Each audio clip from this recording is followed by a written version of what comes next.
لیکن ذرا قریب کربلا کو تو دیکھیے، اپنے ذہنوں کو، اپنے دلوں کو کربلا کی طرف متوجہ کیجیے.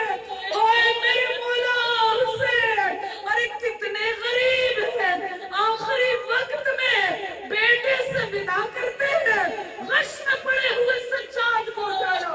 اے سجاد، بابا کا آخری سلام. سجاد نے غش سے آنکھوں کو کھولا. اے بابا چچا عباس کیا ہوئے؟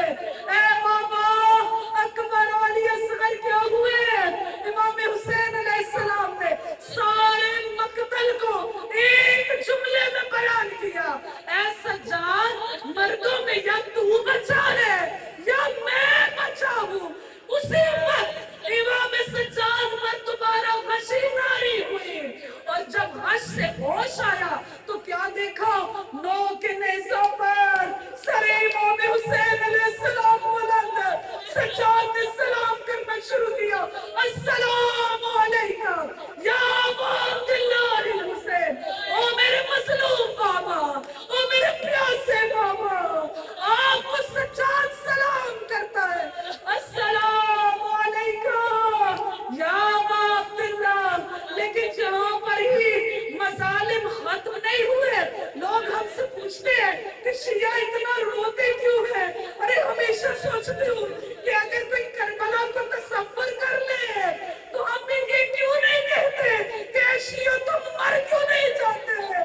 ارے گریہ کر کر کے ہر شیعہ کا یہ حال ہونا چاہیے. اجرکم عند اللہ، اجرکم عند اللہ. امام سجاد خود بیان کرتے ہیں، ادھر غش سے میری آنکھیں کھلی، پردہ ہٹا، میں نے نو کے نیزوں پر اپنے بابا کے سر کو دیکھا.